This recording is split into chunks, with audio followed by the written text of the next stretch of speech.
All right, let's just dive right into this explainer and trace the high-stakes clinical pathway of purulent lung disease. When we talk about pulmonary separation, we're really looking at a literal race against time inside the human chest. It's this fascinating yet frankly terrifying biological battleground where localized defense mechanisms can just suddenly give way to massive, catastrophic structural failures.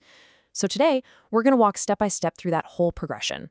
We'll map out exactly how an infection takes hold, how the body desperately tries to trap it, and, well, what happens when those walls finally break. So, think of this agenda as our patient chart for today. We're going to quickly cover the anatomical gravity trap, Phase 1, localized abscess, Phase 2, systemic gangrene, the barrier breach, empyema, and finally, complications and clinical takeaways.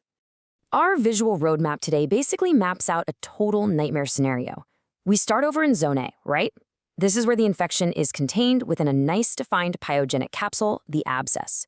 But as things deteriorate, we slide into Zone B, which brings necrosis and gangrene into the mix. And finally, we hit the disastrous extrapulmonary breach in Zone C, where the infection literally spills out into the pleural space, creating an empyema. Our whole goal today is to understand exactly how a patient gets from Zone A to Zone C, and more importantly, how to stop it. Okay, let's start at the beginning. Section 1, the anatomical gravity trap. Pathogens don't just randomly set up camp in the lungs. There's actually a massive structural bias at play here. What's absolutely staggering is that 60% of all these cases localize specifically in the right lung. On top of that, the epidemiology heavily favors a very specific patient profile, presenting with a 4-to-1 male-to-female ratio. But you gotta ask, why the right lung? Why is it taking the absolute brunt of these infections? Well, the primary path of aspiration is the main culprit here. The anatomical straightness of the right bronchus practically makes it a direct vertical extension of the trachea. It acts as a perfect gravity trap for aspirated material. And this anatomical quirk, it's incredibly dangerous for patients with specific risk factors. We're talking about individuals with altered consciousness, maybe from alcohol abuse, anesthesia, or seizures. If they aspirate, gravity just pulls all that material straight down that right-sided chute, planting the seeds for a major infection deep within the lung tissue. Moving on to Section 2, Phase 1, localized abscess. So once the bug has taken root, the body desperately tries to contain the threat by basically walling it off. This acute lung abscess evolves in 3 distinct stages. It kicks off with necrotic pneumonia, actual tissue death that causes this dark, irregular area of consolidation. But then, Stage 2 kicks in. The immune system mounts a defense, forming granulation tissue and a leukocytic rampart to quarantine the dead tissue. This is that absolutely critical formation of a defensive pyogenic capsule. If all goes well and the infection is cleared, we reach Stage 3, favorable fibrosis, where the cavity cleans out and forms a nice, stable scar. But here's the thing, getting that cavity to actually clear out can be incredibly dramatic.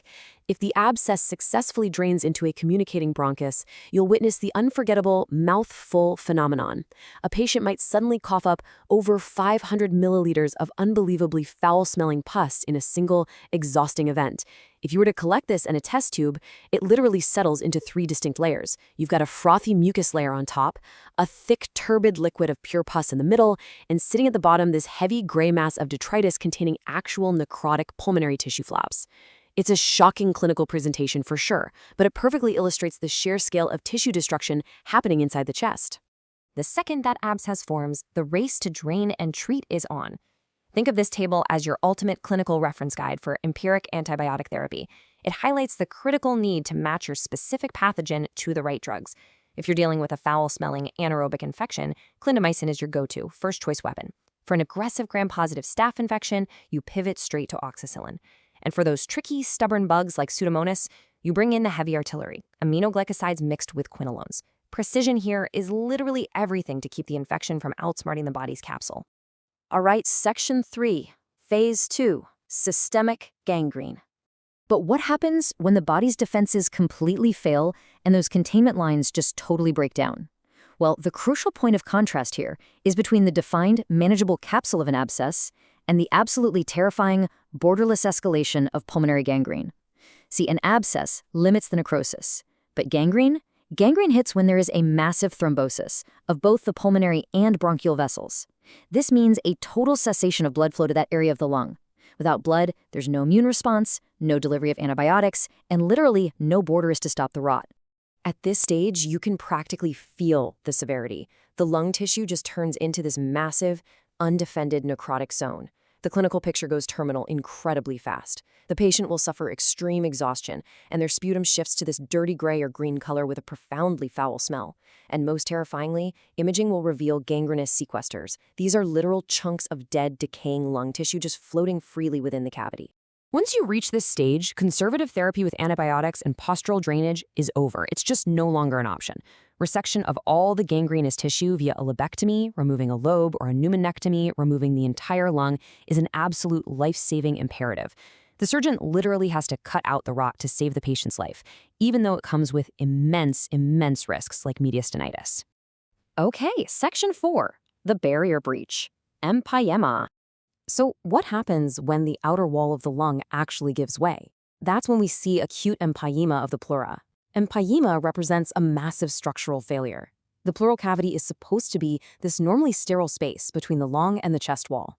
Empyema is the secondary accumulation of pus inside that space. And it's super vital to understand that 85 to 90% of these cases don't just happen on their own. They're entirely secondary to a severe pneumonia or a lung abscess that has ruptured and breached the lung's outer barrier.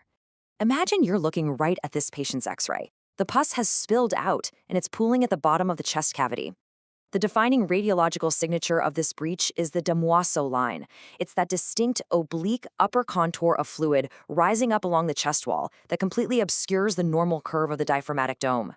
The second you see that curved line of fluid, you know for sure the breach has occurred. But diagnosing it, not always straightforward. You've really got to put your diagnostic detective hat on here. Because depending on where the pus pockets form, empyema can be an absolute master mimic. You must urgently differentiate true empyema from these 4 distinct mimics. A simple pleural pneumonia requires thoracentesis, drawing the fluid to see if it's cloudy and foul, which confirms empyema. An apical empyema at the top of the lung can mimic Pancoast cancer, so you need a biopsy to distinguish it. Epiphrenic empyema sitting right on the diaphragm causes pain that mimics an inflamed gallbladder, acute cholecystitis, so you need an ultrasound. And basal empyema can even look like a diaphragmatic hernia, requiring a barium contrast study. Using these specific clinical actions is literally the only way to avoid a deadly misdiagnosis. Finally, section 5, complications and clinical takeaways. Let's look at the ultimate, devastating consequences of these cascading failures. As the infection destroys lung tissue, it aggressively erodes the bronchial arteries, leading to severe pulmonary bleeding. This chart breaks down the severity. Grade I is under 300 milliliters, sputum tinged with blood, but the patient is hemodynamically stable.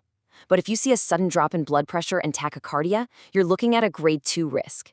And this can rapidly escalate to a fulminant, often fatal grade 3 hemorrhage of over 700 milliliters, where the patient is literally at risk of asphyxiating on their own blood. Before we wrap up, this cheat sheet beautifully summarizes our entire explainer. It's really the ultimate quick reference guide. Up top, it distills those red flag bleeding thresholds, allowing you to instantly assess hemorrhage risk. In the middle, it lays out the unmistakable radiological signs side by side, the distinct air fluid level of an abscess, the borderless chaos and sequesters of gangrene, and the fluid-filled Demoisseau line of an empyema breach. And down at the bottom, it anchors the antibiotic corner, matching the likely bug to the exact required drug. So I'll leave you with this provocative thought to ponder. As we've seen today, an abscess is the body putting up a fight. But gangrene and empyema? That represents a total surrender of the lung's defenses. Recognizing the subtle signs right before that transition happens is the true art of medicine. It highlights the razor-thin line clinicians walk every single day between a contained infection and a complete systemic collapse. Thanks so much for joining me for this explainer, and keep questioning what you see.